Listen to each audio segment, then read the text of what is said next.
ప్రపంచంలో ఏ దేశంలో కూడా లేని విధంగా మనం గొప్పగా ఉపాధ్యాయ దినోత్సవం జరుపుకుంటాం. ఎందుకంటే మనకు అమ్మా నాన్నల తర్వాత విద్యాబుద్ధులు నేర్పి సమాజంలో గొప్పగా బ్రతికేలా చేసేది గురువులే. ఇంకా చెప్పాలంటే దేశాన్ని నిర్మించేది కూడా గురువులే. అందుకే ఏ దేశ గొప్పతనమైనా సరే తరగతి గదిలో నుంచే మొదలవుతుందని చెబుతారు మన పెద్దలు. గొప్ప సమాజ నిర్మాణకులు కూడా మన గురువులే. అలాంటి వారి కోసం మనం ప్రతి ఏటా సెప్టెంబర్ 5న గురు దినోత్సవం జరుపుకుంటాం.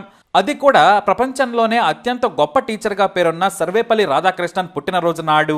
గొప్ప ఉపాధ్యాయుడిగా, ఆ తర్వాత గొప్ప తత్వవేత్తగా సర్వేపల్లి రాధాకృష్ణన్ పేరు తెచ్చుకున్నారు. తన చరిష్మాతో ప్రపంచానికి భారతీయ సంస్కృతి సంప్రదాయాల విలువను తెలిసేలా చేసిన గొప్ప రాచనీతిజ్ఞుడు మన సర్వేపల్లి. గొప్ప గురువుగా పేరున్న సర్వేపల్లి మన తెలుగు వ్యక్తి కావడం మనందరికీ గర్వకారణం. అసలు ఈ టీచర్స్ డే ఎలా ఏర్పడిందనేది గురువులందరికీ వందనం సమర్పిస్తూ సర్వేపల్లి రాధాకృష్ణన్ గురించి తెలుసుకుందాం. సర్వేపల్లి రాధాకృష్ణన్ నెల్లూరులోని సర్వేపల్లి అనే గ్రామంలో పుట్టారు. వీరి తండ్రి సర్వేపల్లి వీరాస్వామి, తల్లి సీతమ్మ. తండ్రి వీరాస్వామి ఒక జమీందారు దగ్గర రెవెన్యూ అధికారిగా పనిచేసేవారు. ఆ సమయంలోనే మొదట తమిళనాడులోని తిరువల్లూరులో, ఆ తర్వాత తిరుపతిలో కొన్నాళ్ల పాటు పెరిగారు సర్వేపల్లి. మొదట కేవీ హై స్కూల్లో చదువుకున్నారు. ఇది తమిళనాడులోని తిరుత్తనిలో ఉంది. అయితే ఉద్యోగం కోసం తండ్రి తిరుపతికి రావడంతో అక్కడ హెర్మన్స్బర్గ్ ఎవలాంజికల్ లూథన్ మిషన్ స్కూల్లో చదువుకున్నారు. హై స్కూల్ చదువు ప్రభుత్వ వాలాజాపేట పాఠశాలలో జరిగింది. ఆ తర్వాత వెల్లూరులో ఉర్హీస్ కాలేజీలో స్కాలర్షిప్ శాంక్షన్ కావడంతో అక్కడే ఎఫ్ఏ చదివారు. అంటే ఫస్ట్ ఆఫ్ ఆర్ట్స్ చదివారు ఆయన. ఆ తర్వాత మద్రాస్ క్రిస్టియన్ కాలేజీకి వెళ్ళిన తర్వాత రాధాకృష్ణన్ జీవితం మారిపోయింది. అక్కడే డిగ్రీ, పీజీ చేశారు. అయితే ఆయన అనుకోకుండా ఫిలాసఫీ చదివారు. అది కూడా తన పెదనాన్న కొడుకు ఫిలాసఫీ పూర్తి చేశారు. ఆ పుస్తకాలను తను ఇవ్వడంతో ఆ కోర్సు మొదలు కాకముందే వాటిని చదివి ఆసక్తి పెంచుకున్నారు. ఏదో ఒక సబ్జెక్ట్లో మాత్రమే నిష్ఠాతులయ్యే కంటే ఫిలాసఫీ ద్వారా మనం నేర్చుకుంటూ వేరే వారికి తత్వాన్ని నేర్పించొచ్చు అనుకున్నారు ఆయన. ఆ తర్వాత మాస్టర్స్ని కూడా ఫిలాసఫీ చదివారు. తన కోర్సు పుస్తకాలు కాకుండానే ప్రపంచ ఫిలాసఫీలోని గొప్ప పుస్తకాలను కూడా అవపోసన పట్టారు ఆయన. అయితే వాటిని మన వేదాలు, సంప్రదాయాలకు అన్వయిస్తూ the ethics of Vedanta and its metaphysical presuppositions అనే థీసిస్ సమర్పించారు. అప్పటికి ఆయన వయసు కేవలం 20 ఏళ్లు. ఆ థీసిస్ పై ప్రపంచవ్యాప్తంగా గొప్ప చర్చ జరిగింది. ఎందుకంటే నాడు ప్రఖ్యాత తత్వవేత్తలైన ప్రొఫెసర్లు విలియం మెస్టోన్, ఆల్ఫ్రెడ్ జార్జ్ హగ్లు వేదాంతాలకు, ఎథిక్స్ కు పొంతనలేదన్నారు. మరైతే క్రిస్టియానిటీకి, ఫిలాసఫీకి లింక్ ఎలా పుట్టిందో చెబితే తాను నేర్చుకుంటానన్నారు ఆయన. మా జీవితాల్లోనే వేదాలున్నాయి, తత్వాలున్నాయి, మారని విలువలున్నాయి. ముందు తరానికి తీసుకెళ్లగల గొప్ప తత్వం మా పుట్టుకలో, పెంపకంలో ఉందన్నారు రాధాకృష్ణన్. అలా ఆయన హిందూ సంప్రదాయాలను ప్రపంచానికి చాటి చెప్పారు. ఆ సమయంలోనే మిషనరీ సంస్థలు హిందూయిజంపై విమర్శలు చేసిన సమయంలో స్వామి వివేకానంద వారికి చురకలంటించారు. అలా చురకలంటిస్తూనే నేను హిందూ అని చెప్పుకోవడానికి గర్వపడుతున్నాను, మీకు మీది గొప్ప, మాకు మాది గొప్ప అని చెప్పారు ఆయన. అప్పటి నుంచే ఇండియన్ ఫిలాసఫీని హిందూ మతంలో జత చేర్చి ఎన్నో చర్చలు జరిగాయి. అంతేకాదు విదేశీ తత్వవేత్తలు కూడా భారతీయ సంప్రదాయాలపై రీసెర్చ్ చేయడం మొదలుపెట్టారు. అయితే ఇంత చర్చా విమర్శ జరిగినా కూడా హాగ్ను తనకు దొరికిన గొప్ప గురువుగా చెప్పుకున్నారు సర్వేపల్లి. అయితే సమాజంలో మార్పుకు, అలానే మంచి విద్యార్థులను భవిష్యత్తు తరాలకు అందించే శక్తి ఒక టీచర్కే ఉందని భావించారు. అందుకే గురువుగా మారిపోయారు. అయితే తన గురువుల నుంచే విమర్శలు, ప్రశంసలు అందుకున్నారు సర్వేపల్లి. ఆ విమర్శలను సరిచేసుకుని గొప్ప విద్యార్థిగా, గొప్ప గురువుగా మారారు. ఆయన టీచర్గా మారిన కాలంలో ప్రిన్సిపల్గా ఉన్న విలియం స్కిన్నర్ సర్వేపల్లి డెడికేషన్ చూసి మురిసిపోయేవారు. అనునిత్యం విద్యార్థులకు అందుబాటులో ఉంటూ పాఠాలను జీవిత పాఠాలకు అన్వయించి చెప్పే సర్వేపల్లి రాధాకృష్ణన్ కొత్త ఇన్నోవేటివ్ మెథడ్స్ చూసి ప్రిన్సిపల్గా మురిసిపోయేవారు ఆయన. నాకు తెలిసి ఈ దశాబ్దంలో గొప్ప గురువు సర్వేపల్లి రాధాకృష్ణన్ అని ఆయన చెప్పేవారు. ఒక భారత్లోనే కాదు, లండన్ నుంచి అమెరికా దాకా సర్వేపల్లి లాంటి టీచర్ను నేను చూడలేదు, ఎవరి గురించి వినలేదన్నారు ఆయన. అంతలా పిల్లలను ప్రేమించేవారు సర్వేపల్లి రాధాకృష్ణన్. ఒకవైపు పుస్తకాలు రాస్తూ, మరోవైపు టీచర్గా మద్రాస్ ప్రెసిడెన్స్ కాలేజీలో పనిచేస్తున్న ఆయన ఇండియన్ ఫిలాసఫీని ప్రపంచానికి పరిచయం చేస్తూనే ఇండియన్ రిలీజియన్ గురించి కూడా చెప్పారు.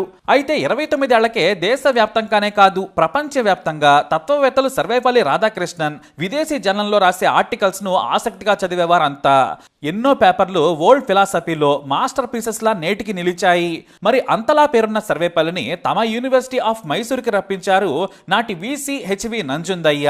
1918లో ఫిలాసఫీ డిపార్ట్మెంట్లో ప్రొఫెసర్గా హెడ్గా చేరారు.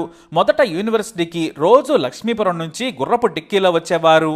అయితే ఆ తర్వాత సర్వేపల్లి కోసం యూనివర్సిటీ ప్రొఫెసర్స్ క్వార్టర్స్ లోని ఓ పెద్ద బంగ్లాను కేటాయించింది యూనివర్సిటీ. క్వార్టర్స్ లోనే ఉంటూ పాఠాలు చెప్పడం మొదలుపెట్టారు సర్వేపల్లి రాధాకృష్ణన్. మహారాజా కాలేజీలో 1918 నుంచి 1921 వరకు పాఠాలు చెప్పారు ఆయన. అక్కడే ఆయన గురువుగా మారారు. ఇంకా చెప్పాలంటే ప్రతి విద్యార్థికి గొప్ప గురువుగా మారారు. కేవలం ఫిలాసఫీ విద్యార్థులే కాదు, ఇతర స్టూడెంట్స్ కూడా సర్వేపల్లి పాఠాలు వినేవారు. ఎందుకంటే ఫిలాసఫీని అందరికీ అన్వయించి చెప్పడంలో ఆయనకు సరిలేరు. ఇక కాలేజ్ ముగిసిన తర్వాత ఇండియన్ ఫిలాసఫీలోని గొప్పతనాన్ని ఇండియన్ రిలీజన్ కు లింక్ చేస్తూ సాయంత్రం వేళ చెట్ల కింద సర్వేపల్లి చెప్పిన పాఠాలు ప్రతి ఒక్కరికి జీవిత పాఠాలయ్యాయి. ఆయన ఫిలాసఫీ చెప్పినా కూడా గణితం నుంచి బయాలజీ వరకు ఏ విద్యార్థులైనా సరే తమ వ్యక్తిత్వాలను మార్చుకుంటూనే ఇండియన్ వరల్డ్ ఫిలాసఫీని చెప్పేవారు. తత్వవేత్తగా పిల్లలు అడిగే ప్రశ్నలకు ఓపిగ్గా గంటల తరబడి సమాధానాలు చెప్పేవారు. అలా 3 ఏళ్లలోనే ప్రతి విద్యార్థితో అవినాభావ సంబంధం ఏర్పడింది. ఎంతలా అంటే ప్రతి విద్యార్థిని విడదీయలేనంత బంధం. పుస్తకాలతో రోజంతా కనిపించేవారు ఆయన. ఉంటే తరగతి గదిలో లేదా లైబ్రరీలో ఉండేవారు. ప్రతి ఒక్కరికి అందుబాటులో ఉండేవారు. తమకు ఇండియన్ కల్చర్ అండ్ ఫిలాసఫీ గురించి తెలుసుకోవాలని ఉందని విద్యార్థులు అడిగితే ఎంతో సంతోషించేవారు. రాత్రి సమయం వరకు కూడా 6 బయటే లేదంటే తన ఇంటి దగ్గర వారందరికీ కూడా స్నాక్స్ ఏర్పాటు చేయించి మరీ గొప్పగా బోధనలు చేసేవారు. అంతర్జాతీయ ప్రముఖ తత్వవేత్తల నుంచి భారత ఫిలాసఫీ వరకు సర్వేపల్లి చెబుతుంటే అందరూ చెవులు నిక్కబొడిచి వినేవారు. అలా సర్వేపల్లి దగ్గర ఓ పాఠం విన్నా కూడా మా జీవితాలకు అదే 10,000 అనుకునేవారు.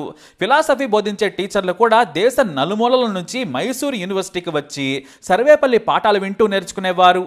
అలా ప్రపంచంలోనే ది బెస్ట్ టీచర్గా అక్కడే ఆయనకు మరింత పేరొచ్చింది. దేశంలోనే కాదు ప్రపంచంలోనే మహారాజా కాలేజ్ ఫిలాసఫీ డిపార్ట్మెంట్కు గొప్ప పేరొచ్చింది ఆయన వల్లే. ఎన్నో గొప్ప రచనలు, పుస్తకాలు, జర్నల్స్ తెప్పించి విద్యార్థులకు అందించేవారు ఆయన. తన సొంత డబ్బులను కూడా పుస్తకాల కోసం వెచ్చించి వారికి లైబ్రరీలో ఉంచేవారు. అంతలా కాలేజ్ను దేవాలయంగా మార్చేశారు సర్వేపల్లి రాధాకృష్ణన్. అయితే రాధాకృష్ణన్కు యూనివర్సిటీ ఆఫ్ కలకత్తా నుంచి పిలుపొచ్చింది.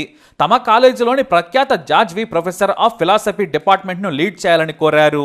కానీ తన విద్యార్థులను వదిలి వెళ్లలేక సతమతమయ్యారు సర్వేపల్లి. కేవలం 3 ఏళ్లలోనే వేల మంది ప్రియ శిష్యులతో బంధం ఏర్పడింది.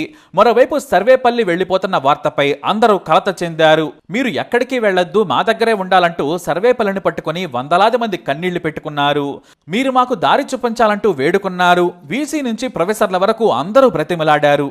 కానీ చివరకు కలకత్తా యూనివర్సిటీకి తాను వస్తానని మాట ఇచ్చానని చెప్పి అందరికీ సర్ది చెప్పారు. ప్రతి ఏటా మీకోసం నేను ఇక్కడికి వస్తానంటూ ఓరడించారు. అయినా సరే విద్యార్థులు కన్నీళ్లతోనే సమ్మతించారు. అంతలా గురువుపై ప్రేమ పెంచుకున్నారు. సబ్జెక్ట్ ఏదైనా సరే అందరూ కూడా ఆయనకు స్టూడెంట్ అయిపోయారు. చివరకు సర్వేపల్లి రాధాకృష్ణన్ కలకత్తాకు వెళ్లిపోతున్నారనే వార్త పేపర్లో రావడంతో ప్రజలకు కూడా ఆయన గురించి తెలుసు కాబట్టి అందరూ ఆవేదన చెందారు. మళ్ళీ ఈ నేలపైన అటువంటి గురువును చూస్తామా అని మాట్లాడుకున్నారు. ఇక సర్వేపల్లి వెళ్లే రోజున సామాను సర్దుకొని తన భార్య శివకాముతో పాటు 6 పిల్లలు 2 గుర్రపు బండ్లపై వెళ్లేందుకు సిద్ధమయ్యారు. ఇక విద్యార్థులంతా యూనివర్సిటీ క్వార్టర్కు చేరుకొని వీడ్కోలు పలికేందుకు వచ్చారు.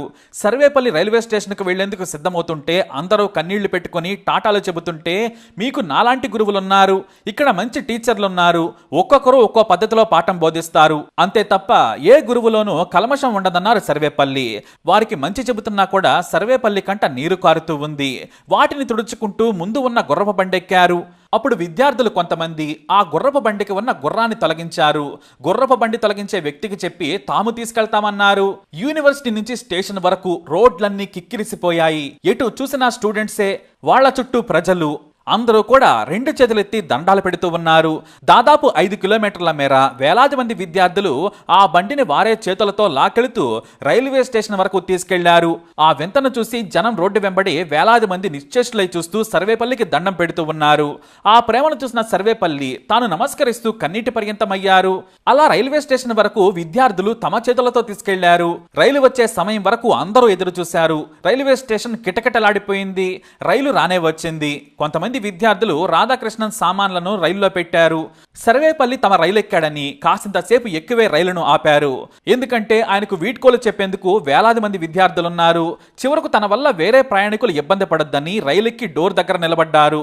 వందలాది మంది తన శిష్యులను చూసి ఆయన ప్రేమతో కన్నీళ్లు పెట్టుకున్నారు. ఇంత మంచి ప్రేమను తాను వదిలి వెళుతున్నానంటూ చేతులెత్తి దండం పెట్టారు. ఒక్కసారిగా రాధాకృష్ణన్ కళ్ళలో నీళ్లు చూసి విద్యార్థులు జై రాధాకృష్ణన్ అంటూ నినాదాలు చేశారు. రైలు కదులుతోంది. అందరూ ఏడుస్తూనే జై రాధాకృష్ణన్ అంటూ ఉన్నారు. మరికొంతమంది తమ గురువుని ఇక చూడలేమని రోధిస్తున్నారు.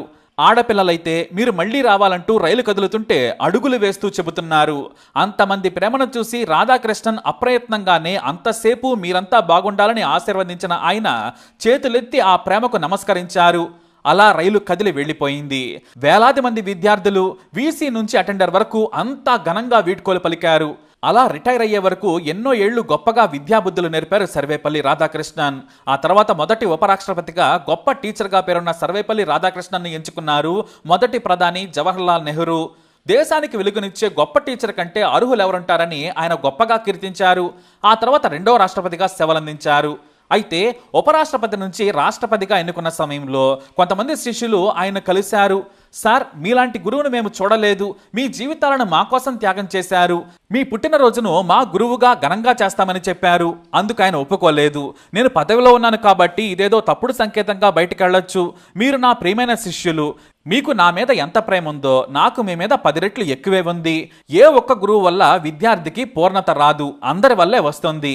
భావి భారత భవిష్యత్తు తరగతి గదిలోనే మొదలవుతోంది. ఎంతో మంది గొప్పవారు మీరు నేను ఇలా ఉన్నామంటే దానికి కారణం టీచర్లే. కాబట్టి టీచర్లందరికీ కూడా ఓ రోజున అంకితమిద్దామన్నారు ఆయన. అది ఏదో రోజు కాదు, మీ పుట్టినరోజే అని ప్రకటించేశారు. అలా సర్వేపల్లి రాధాకృష్ణన్ పుట్టినరోజు టీచర్స్ డేగా మారిపోయింది. ఎన్నో దేశాల్లో వైస్ ప్రెసిడెంట్ గా వెళ్ళినా కూడా భారత మూలాలు, జీవితాలు, సంప్రదాయాల గురించి చెబుతూ ఓ ఇంటెలెక్చువల్ ప్రసంగం ఎలా ఉంటుందో రుచి చూపించారు. ఆ బాటలోనే లెజెండరీ సైంటిస్ట్ మన దివంగత రాష్ట్రపతి అబ్దుల్ కలాం నడిచారు. ఆయన కూడా పిల్లలకు పాఠాలు చెప్పేందుకు ఎంతో సంతోషించేవారు, మురిసిపోయేవారు. ఇలాంటి గొప్ప టీచర్ల వల్లే మన దేశం అన్ని రకాలుగా ముందుకు సాగుతోంది. చదువు నేర్పి బతుకు బాటలు చూపించిన ప్రతి ఒక్కరికి గురు దినోత్సవ శుభాకాంక్షలు చెబుదాం. వారు నేర్పిన విలువలకు కట్టుబడి దేశ భవిష్యత్తుకు మనము ఓ చేయేద్దాం. మరి సర్వేపల్లి రాధాకృష్ణ గురించి మీ అభిప్రాయాన్ని కమెంట్ ద్వారా తెలియజేయండి. అలాగే మీరు మెచ్చిన గురువు పేరు కూడా కమెంట్ ద్వారా తెలియజేయండి. ఈ వీడియోని లైక్ చేయండి, షేర్ చేయండి, మా ఛానల్ని సబ్స్క్రైబ్ చేసుకోండి.